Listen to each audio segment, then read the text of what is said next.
Halo Scooper, kembali lagi dengan kami Historical Scope. Di sini bersama Mimin Ivan. Sebelum ke pembahasan, di sini kami menyediakan layanan donasi untuk pengembangan channel kami Historical Scope agar lebih baik lagi.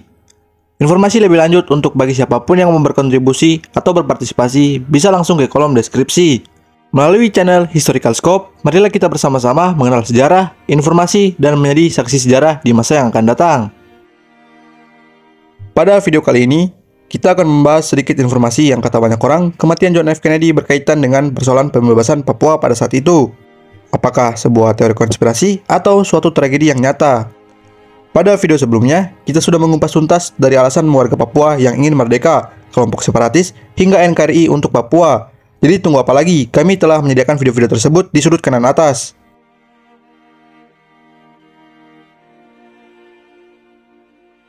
Tambang emas di Papua yang kini dieksplorasi PT Freeport McMoran awalnya ditemukan oleh 3 geolog asal Belanda.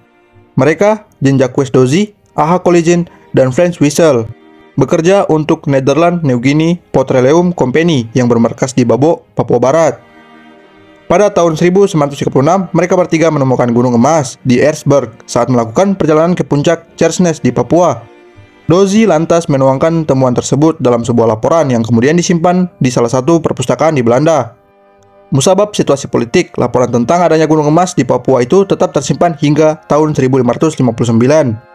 Belanda kala itu sadar jika laporan tersebut dibuka ke publik, hal itu akan berdampak pada situasi politik yang akan mengubah masa depan Papua. Tapi, sebenarnya informasi soal penemuan gunung emas di Papua juga diketahui oleh Director of Central Intelligence Agency atau disingkat dengan CIA, yaitu dia seorang Allen Dulles.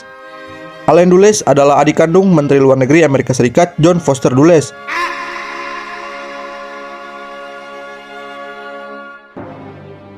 Keluarga Dulles memiliki hubungan yang erat dengan pengusaha raksasa minyak Amerika Serikat, yaitu Rockefeller. Mendengar kata Rockefeller tidak jauh dari sebuah kata konspirasi yang banyak dibahas oleh beberapa orang. Pada video berikut, kita akan membahas sosok Rockefeller yang digadang-gadang banyak orang menuai konspirasi terhadap tragedi penting di dunia. Kita lanjut ke pembahasan mengenai Dulles. Dulles yang juga berprofesi sebagai pengacara, kerap membantu perusahaan minyak Belanda dan Amerika yang memiliki masalah terkait investasi di wilayah Indonesia. Hal itu bahkan dia lakukan sejak beberapa tahun setelah Indonesia merdeka. Dari situlah Dulles berkeinginan menguasai sumber daya alam di Papua, termasuk gunung emas di Erzberg.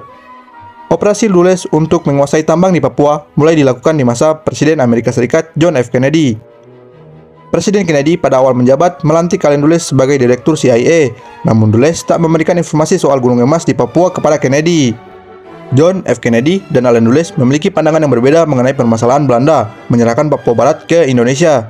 Mereka berdua juga punya strategi yang berbeda mengenai pandangan Papua ke depannya. Kennedy ingin bersama Soekarno menjalankan program pengentasan kemiskinan dan pemberdayaan masyarakat setelah Papua Barat menjadi wilayah Indonesia. Namun Dulles tidak sepakat. Dulles ingin menghentikan rencana Kennedy dan merancang sejumlah strategi.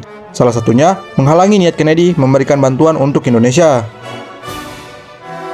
Pada tahun 1964, salah satu agenda yang akan dibahas adalah program ekonomi untuk membantu rakyat Papua. Namun, ternyata Kennedy tak pernah sampai di Papua karena dia tewas terbunuh, kata Greg.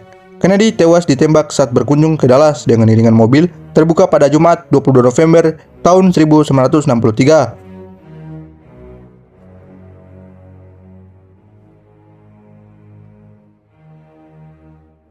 Pada saat bersamaan, Dulles juga terus merancang strategi untuk menyingkirkan Soekarno dari kursi kepresidenan. Dulles yang sudah menempuh karir panjang di bidang intelijen, bahkan sejak Presiden John F. Kennedy baru lahir, memiliki keahlian merancang strategi untuk membuat pemerintahan Soekarno tidak stabil. CIA di bawah Dulles selalu membuat peristiwa-peristiwa politik yang membuat Soekarno tidak bisa mengkonsolidasikan kekuasaannya dan mengurus ekonomi dengan baik. Dulles menggunakan berbagai upaya untuk menggulingkan Soekarno. Pertanyaannya, kenapa Soekarno harus disingkirkan? Jawabannya, jika Soekarno tetap berkuasa, amat sulit bagi Dulles untuk mendapatkan atau menguasai gunung emas di Papua yang sudah menjadi milik Indonesia. Karena Soekarno seorang nasionalis yang tidak mau tunduk pada imperialisme baru Amerika Serikat. Dulles sadar jika Soekarno menjadi presiden Indonesia seumur hidup, rencananya menguasai tambang emas di Papua akan gagal. 2 tahun setelah Kennedy tewas, terjadi peristiwa G30 SPKI yang menjadi titik awal tumbangnya kekuasaan Soekarno.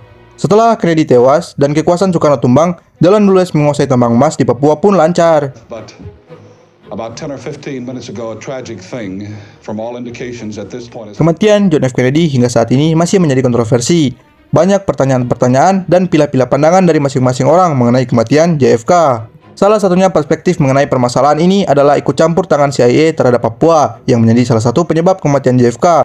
Karena pandangan CIA bahwa John F. Kennedy sangat begitu membela negara Indonesia, terutama penyerahan tanah Papua ke Indonesia. Maka dengan itu, CIA bersikeras untuk menyingkirkan kepemimpinan JFK agar supaya sesuatu yang mereka dapati khususnya di Papua yaitu Gunung Emas bisa mereka kuasai sepenuhnya. Setelah JFK mangkat, tak lama beberapa tahun kemudian terjadilah suatu insiden di Indonesia yang dengan nama G30 SPKI yang pada akhirnya insiden tersebut menciptakan sebuah pelengseran terhadap Presiden Republik Indonesia Soekarno-Hatta. Dari insiden tersebut juga banyak yang berpendapat bahwa dalangnya adalah CIA.